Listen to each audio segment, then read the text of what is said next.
உங்க பொண்ணு ஏன் உங்களை மென்ஷன் பண்ண மாட்டா, லைக் ப்ரவுட் மூமெண்ட் அப்பா only, I don't know why this அப்படின்னு சொல்லி கேட்டிருக்கீங்க.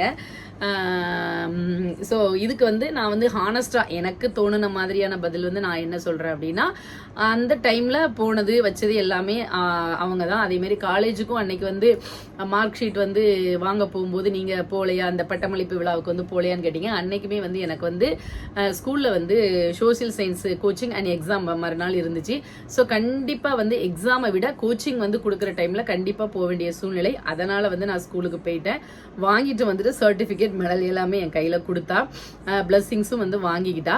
பட் அவ அங்க வச்சு எடிட் பண்ணும்போது அப்பா கூட போனதுனால அவ முன்னகுடி இதற்கு முன்னால வந்து ஒரு 2-3 இயர்ஸா வந்து அவங்க கூட இருந்து ஜேர்னி பண்ணியிருக்கா.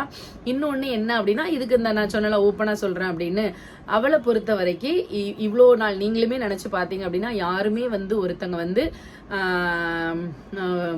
குழந்தைக்காக ஒய்ஃப் ஹஸ்பண்ட் அண்ட் ஒய்ஃப் நல்லா ஒருத்தங்க நாங்கள் நல்லா வாழ்ந்தது தான். இது வந்து தவறாக யாரையும் சொல்லணும் இல்லை. வாழ்ந்தவங்க ஒரு பிரச்சனையால் பிரிஞ்சு மனைவியை விட்டுட்டு குழந்தைக்காக ஃபுல்லாக ஒரு சப்போர்ட் பண்ணி இருந்த ஒருத்தர். அப்படிங்கும்போது அவள் மனசுக்கே தெரியும் அம்மாவை வந்து எவ்வளோ மிஸ் பண்ணிட்டு எவ்வளோலாம் இழந்துட்டு அப்பா நம்மளுக்காக இருந்தாங்க அப்படிங்கிறதுனால மேபி வந்து அவள் வந்து அப்பாவை மென்ஷன் பண்ணி வைக்கிறா அப்படிங்கிற மாதிரி கருத்து எனக்கு தோணுச்சு. அதுவும் வந்து எனக்கு ஒன்றும் பெருசாக தப்பா